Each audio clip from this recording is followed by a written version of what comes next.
Hello everyone, welcome back to Neetu wife channel. So कैसे हैं आप सब? आई होप अच्छे होंगे। एंड ये वीडियो है सभी माओं के लिए जिनके लिए सबसे टफेस्ट टाइम जो होता है, जो पेनफुल मोमेंट होता है कि माँ का दूध बच्चे से कैसे छुड़वाए एंड वीनिंग ऑफ मिल्क, तो ब्रेस्ट फीडिंग कैसे छुड़ाएं। ये सभी जो फेज़ होता है ना लाइफ का, जब आपको ये डिसीजन लेना पड़ता है कि अब मुझे अपने बच्चे को माँ का दूध नहीं देना है, ब्रेस्ट फीडिंग नहीं देना है, तो वो कब और कैसे करना है, कौन सी एज में ये कर सकते हैं एंड कितना मुश्किल ये टफ डिसीजन होता है और ये कैसे प्रोसेस होगा, कंप्लीट होगा, कितना टाइम लेता है बच्चा ये प्रोसेस कंप्लीट करने में।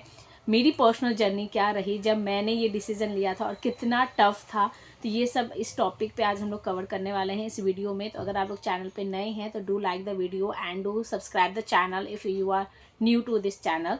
तो सबसे पहले स्टार्ट करते हैं कि हमें पता है कि जो माँ का जो दूध होता है वो हमें 6 मंथ तक कंपलसरी है ही, हमें देना ही है। ठीक है, कोई भी वाटर या फिर फार्मूला मिल्क या कोई भी बाहर का मिल्क हमें नहीं देना होता है। सिर्फ माँ का मिल्क जो है वही हमें बच्चे को देना होता है।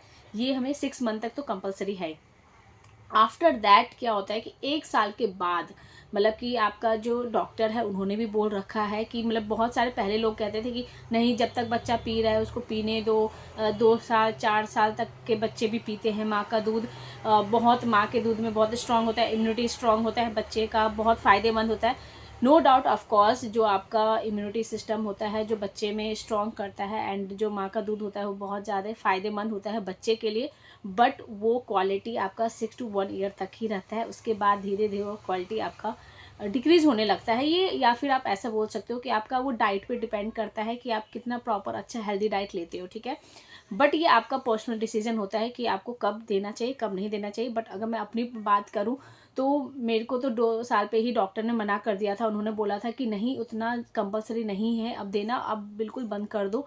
तो और उससे पहले ही मैंने कब डिसाइड किया था, उससे पहले मैं बता देती हूँ कि डॉक्टर ने क्यों ऐसा बोला था। क्योंकि बच्चों में क्या होता है ना कि माँ का जो दूध का क्वालिटी होता है वो धीरे धीरे कम हो जाता है। दैन उसके बाद बहुत सारे एडवांटेज के जगह डिसएडवांटेज भी बच्चों में आ जाता है, जैसे कि कैल्शियम की कमी हो जाती है, तेज में प्रॉब्लम हो जाता है। ठीक है, तो ये सब चीज़ें से बच्चे का एज अ डॉक्टर के पर्पज़ पे, बट वो आपका पर्सनल टेक है। मैं यहाँ पे बताने वाली हूँ कि मेरे साथ मेरा जर्नी ये कैसा रहा, कब मैंने ये डिसाइड किया था कि मुझे अब ब्रेस्ट फीडिंग बंद करवाना है और जीवा को टोटली माँ का दूध, बिल्कुल मेरे को अपना दूध नहीं देना है। तो वो डिसाइड हुआ था अप्रैल में, इसी साल 2025 में अप्रैल में, 27 अप्रैल। ये डेट इसलिए याद है क्योंकि मेरा बीएड का एग्ज़ाम फाइनल था। तो मैंने सोचा था कि बीएड के एग्ज़ाम के बाद मैं ऐसा प्रोसेस करूँगी, क्योंकि मुझे पता था कि चैलेंजिंग बहुत होने वाला है, टफ बहुत होने वाला है, क्योंकि जीवा टोटली डिपेंड थी मेरे पर ही। और बहुत एक टाइम पे ना ऐसा हो जाता है कि मतलब 2 साल कंप्लीट करने वाली थी जीवा, मई 21 को जीवा कंप्लीट करने वाली थी 2 साल। तो मेरे लिए ये टफ़ ये हो रहा था क्योंकि रात भर बच्चे, सबसे सबसे ज़्यादा अगर आपको परेशानी होती है वो ये होता है कि एक तो मिल्क की क्वालिटी कम हो जाती है, मिल्क उतना बनता नहीं है, ऊपर से बच्चे हमेशा स्टक लगाए रहते हैं, 1-1 घंटा 2-2 घंटा, मतलब आपकी प्रॉपर नींद नहीं होती है, इरिटेशन अलग होता है। ऊपर से जैसे जैसे बच्चे बड़े हो रहे हैं तो टीथिंग होता है, तो कटिंग की भी प्रॉब्लम होती है। तो बहुत सारे इशू होता है, मतलब आप पेन फुल जर्नी से प्रोसेस करते हो ये सब। तो मैंने डिसाइड कर लिया था कि नहीं, अब मुझे बंद करना है। एंड ऑफ कोर्स इससे और एक रीज़न ये था कि अगर दूध पे डिपेंड हो जाते हैं बच्चे तो खाना पीना बिल्कुल बंद कर देते हैं, खाना बिल्कुल नहीं खाते हैं। तो धीरे धीरे उसका खाने की जो क्वांटिटी थी वो भी कम होते जा रही थी, बिल्कुल भी नहीं खा रही थी, सिर्फ दूध दूध, और दूध भी नहीं आ रहा है प्रॉपर। ये होता है ना कि आपका स्टमक भी फुल है बट वो भी नहीं हो रहा है। तो फिर मैंने डिसाइड कर लिया था कि मैं अब ये डिसीज़न लेने वाली हूँ और मैं इसको बंद करने वाली हूँ। तो मैंने अप्रैल 27 को मैंने स्टार्ट किया ये। सच बताऊँ तो टोटल मेरे को लगे 7 दिन। ठीक है, पूरी तरह से, ठीक है, बिल्कुल मतलब बिल्कुल बंद, मतलब बिल्कुल बंद। तो 27 अप्रैल को मैंने स्टार्ट किया था। फर्स्ट 2 डेज तो ओ माय गॉड इतना पेनफुल होता है गाइज, मतलब आपको इमोशनली स्ट्रांग होना पड़ता है बहुत। आपको ना ये डिसीजन पे स्ट्रिक्ट लेना चाहिए। मतलब अगर आपने आज सोच लिया ना कि आज से बंद, तो मतलब आपको आज बिल्कुल टोटल ही ये डिसाइड कर लेना कि बस अब से मुझे नहीं देना है, तो मतलब नहीं देना है, चाहे कुछ भी हो जाए। क्योंकि अगर आपने 2 दिन के बाद फिर से स्टार्ट कर दिया या 1 दिन के बाद, तो वो फिर आपको जीरो से स्टार्ट करना पड़ेगा। तो वो चीज़ था कि मैंने जैसे डिसाइड कर लिया, तो मुझे ये पता था कि ऑफकोर्स मेरे लिए इतना ईजी नहीं होने वाला है, इनफैक्ट जीवा के लिए भी ईजी नहीं होने वाला है। तो क्योंकि एक हैबिट बन चुका है 2 साल से बच्चों का, ठीक है, वो टोटली उस पर डिपेंड है।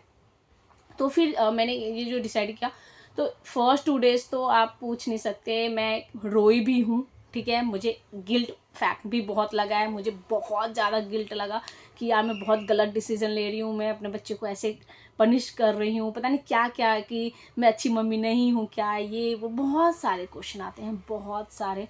एंड उसके बाद फिर बच्चे को ऐसे रोते देखना, वो तड़प जो होता है वो, मतलब ऐसे कहते हैं ना कि प्लीज़ मम्मी दे दो ना प्लीज़, ओ गॉड, ये जो वॉइस होती है ना, इससे तो आपका दिल टूट जाता है लिटरली, मतलब आप उसी पे ब्रेक डाउन हो जाते हो। बट यहीं पे आपको स्ट्रांग रहना है। एंड अब क्या हो रहा था प्रॉब्लम, कि मैंने कैसे ट्राई किया, मैंने कैसे इस चीज़ को, मैंने क्या क्या प्रोसेस स्टार्ट किया। तो सबसे पहले बहुत सारे लोग आइडिया देते हैं आपको कि आप उसमें नीम का पत्ता लगा लो, कुछ करेला लगा लो, या फिर कुछ ऐसा तीता तीता लगे बच्चे को, ठीक है। तो मैं कुछ भी ट्राई करती थी तो जीवा उसको धो देती थी, पोंछ देती थी और रोने लगते थे, बोलते नहीं इसको धो दो, इसको वो कर, क्योंकि बच्चे बड़े हो रहे थे, वो समझदार हो रही थी। तो उसने बोला कि नहीं इसको हटा दो, इसको ये कर दो। वो किसी भी चीज़ को लेके मतलब सीरियसली ले ही नहीं रही थी कि नहीं ये अब नहीं लेना है। मैं कितना भी उसमें स्टोरी क्रिएट कर रही थी कि ये इसमें गंदा हो गया, छिछी हो गया है, इसने पुपू कर दिया, ये बहुत कुछ स्टोरी क्रिएट कर रही थी, बट बिल्कुल भी नहीं।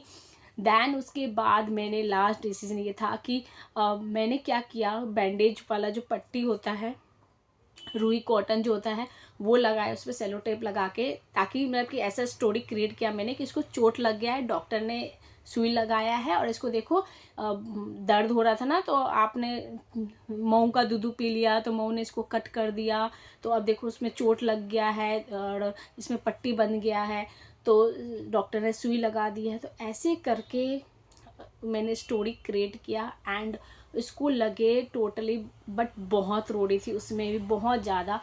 दैन धीरे धीरे मैंने डिस्ट्रैक्ट किया माइंड, कुछ ना कुछ इधर से उधर से उधर से, बट फिर ऐसे 3rd डे में थोड़ा कम हुआ, 4th डे में बिल्कुल भी नहीं, 5th मतलब थोड़ा थोड़ा धीरे धीरे कम हो रहा था। सबसे ज़्यादा टफ अगर टाइम में बोलूँ तो रात का टाइम था ऑफकोर्स। तो मेरे को भी मेंटली मैं प्रिपेयर्ड थी, तो जैसे कि होता है ना 2 मिनट में बच्चे को अगर आप माँ का दूध दे रहे हो तो ऐसे करते करते वो सो जाते थे। बट अभी मेरे को घुमा घुमा के सुलाना पड़ रहा था, बीच में अचानक उठ रही थी रात के 3 बजे 4 बजे। तो मुझे उस टाइम पे क्या होता था पहले कि मैं आराम से उसको दूध पकड़ा देती थी, वो सो जाती थी।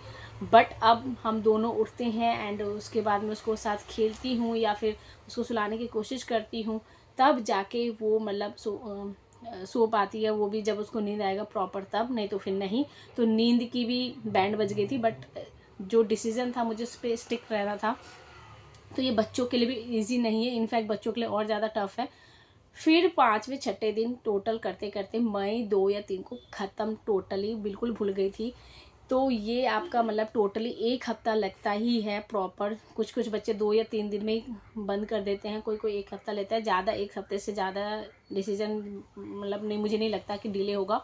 बट आपको जो स्टार्टिंग के जो ये डेज़ हैं उसमें आपको इमोशनली बहुत स्ट्रांग रहना पड़ेगा, क्योंकि आपके पास इमोशनली मतलब बहुत सारे इमोशनल ब्लैकमेल होंगे, जहाँ पे वो रो रही होगी, तड़प रही होगी, और रोना भी ऐसा रोना ना जैसे लगता है कि आप यार बहुत गलत कर रहे हो, बहुत ज़्यादा गलत कर रहे हो। तो वहाँ पे आपको थोड़ा स्ट्रांग रहना पड़ेगा, ठीक है। जब अगर आपने डिसाइड कर लिया तो अगर फिर क्या होता है कि जैसे कि अब मैं दोबारा बताती हूँ, मेरे लिए और टफ़ ये था कि अब जाके मैंने मतलब मई 2-3 को ख़त्म हो गई थी। 28 मई को क्या हुआ, मैंने अचानक से ऐसे रात को मैं सो रही थी एंड ऑफ कोर्स थकी हुई थी, तो मैंने मतलब जो घर का जो मिल्क है वो बनाना, बोतल फीडिंग करने से अच्छा मैंने क्या किया, खुद का अपना दे दिया और वो फिर से स्टार्ट हो गया। तो मेरे को अब 0 से स्टार्ट करना पड़ रहा है। तो आज मेरा डे 4 है जब मैं जीवा को फिर से मैंने डिसाइड किया कि मैं नहीं दूंगी। तो 6 नवंबर को मैंने डिसाइड किया, 6 नवंबर 2025 को, कि मैं नहीं दूंगी, क्योंकि ऑफकोर्स मैं डॉक्टर के पास गई थी तो इसके थिंग में प्रॉब्लम था। तो डॉक्टर ने वही बोला कि आप अपना दूध दे दो। मैंने कहा हाँ, तो बोला नहीं टोटली बंद कर दो। तो डॉक्टर ने भी बिल्कुल मना कर दिया कि नहीं, माँ का दूध बिल्कुल नहीं देना है, बाहर का मिल्क देना है। तो इसलिए मेरा और डिसीजन, जबकि मैं सोच ही रही थी कि नहीं इसको बंद कराना, क्योंकि फिर से वही प्रोसेस हो रहा था कि बार बार हर 2 मिनट पे मम्मी दूध दे दो, मम्मी दूध दे दो, खाना नहीं खाना। फिर और खुद को तो इरिटेशन होता ही है, ऑफकोर्स बहुत होता है, बट बच्चे के लिए भी प्रॉब्लम था। तो फिर से मैंने डिसाइड कर लिया कि नहीं, इस बार फिर से मुझे डिसीजन लेना है एंड मुझे बिल्कुल स्टॉप कर देना है। तो फिर से मैंने क्या किया, स्टॉप किया एंड आज 6, 7, 8, 9, आज 9 तारीख है, 9 तारीख को मैं ये वीडियो बना रही हूँ, 4 दिन हो गए हैं। तो कल रात का तो सबसे ज़्यादा टफ था, क्योंकि ऑफ कोर्स वो फिर से डिमांड कर रही थी, बट फिर ठीक है, धीरे धीरे रोते रोते फिर सो गई। तो अगर मैं फिर से यहाँ पे मैं फिर से ब्रेक हो जाती है ना कि नहीं एक बार दे देती हूँ कोई बात नहीं, तो वो फिर से मेरे को जीरो से स्टार्ट करना पड़ता। तो ये जो डिसीज़न है ये आपका लाइफ का मुझे लगता है बहुत बड़ा डिसीज़न होता है, बहुत ही इमोशनल भरा डिसीज़न होता है। एंड बट हर माँ को लेना पड़ेगा ये डिसीज़न एक टाइम पे, क्योंकि ऑफ कोर्स आप बच्चे के लिए ही ले रहे हो। तो वो डिसीज़न अगर आप जिस दिन आप लेते हो तो बस आपको इमोशनली स्ट्रांग रहना है। एंड जितने भी ये हस्बैंड वीडियो अगर देख रहे हैं तो प्लीज़ इस टाइम पे अपने वाइफ को सपोर्ट सिस्टम बनिए, ना कि बहुत सारे लोग होते हैं ना कि बोलते हैं यार बच्चा रो रहा है दे दो ना, एक बार क्या हो जाता है, एक बार दे दो, कल से स्टार्ट कर देना। नहीं, आपको वहाँ पे उसको रीढ़ का हड्डी बनना है, लाइक कि बस सपोर्ट सिस्टम। अगर वो इमोशनल ब्रेकडाउन हो रही है ना तो आपको वहाँ पे उसको समझाना है अपनी वाइफ को कि कोई बात नहीं, ये डिसीजन आप अपने बच्चे के लिए ही ले रहे हो, कोई बात नहीं, आप कुछ गलत नहीं कर रहे हो। तो प्लीज़ मैं हस्बैंड से ये रिक्वेस्ट करूँगी कि आप यहाँ पे अपने पार्टनर का सपोर्ट सिस्टम बनिए। जहाँ पे वो इरिटेट हो रही है, बच्चा डिमांड कर रहा है कुछ, तो या तो आप उसको दूर ले जाइए माँ से, कि वो आप थोड़ा रात को उसको सुलाने की कोशिश करो। तो ये सब प्रोसेस आप कर सकते हो। बहुत सारे आइडिया, जैसे कि रात को आप दादा दादी के साथ सुला सकते हो, नाना नानी के साथ, या फिर हस्बैंड दूसरे रूम में बच्चे को सुलाने की कोशिश कर सकते हो ताकि थोड़ा डिस्टेंस हो। तो आप ट्राई करो। एंड ये डिसीज़न मैंने कब लिया था, 2 साल तक में लिया था। इससे प्लस पॉइंट क्या होता है कि ऑफकोर्स बच्चा खाने का जो होता है ना डिमांड करने लगता है, खाने पे ध्यान ज़्यादा जाता है। एंड दूध की क्वालिटी कम हो जाती है एंड खाने की ज़्यादा हो जाती है। तो बस ये था मेरा पर्सनल एक्सपीरियंस। आप अपना पर्सनल एक्सपीरियंस ज़रूर शेयर कीजिएगा कि आपका जब ये डिसीज़न आपने कौन सी एज में लिया था, आपका बच्चा कब कौन से एज का था, और कैसा रहा आपका प्रोसेस। और कुछ भी इससे रिलेटेड आपको कोई भी डाउट है, कंसर्न है, कोई भी क्वेश्चन है, तो प्लीज़ मुझसे ज़रूर पूछिएगा कमेंट के थ्रू। मैं सभी कमेंट का जवाब देती हूँ एंड ट्राई करती हूँ अपना बेस्ट से बेस्ट आपको पर्सनल पॉइंट ऑफ व्यू बता सकूँ। एंड सर्च करके डॉक्टर के अकॉर्डिंग बता सकूँ, कुछ भी मिथ या फ्रॉड नहीं। तो प्लीज़ आप अपने डाउट एंड कंसर्न ज़रूर पूछिएगा एंड कमेंट करके ये भी पूछिएगा कि नेक्स्ट वीडियो आप किस टॉपिक पे चाहते हैं। तब तक के लिए thank you so much. And बस वीडियो पे बने रहिए, चैनल पे बने रहिए, वीडियो को लाइक कीजिए, चैनल को सब्सक्राइब कीजिए और कमेंट करके ज़रूर बताइएगा गाइज आपका अपना पर्सनल एक्सपीरियंस कि आपका ये डिसीज़न कैसा था, जर्नी कैसा था। राधे राधे।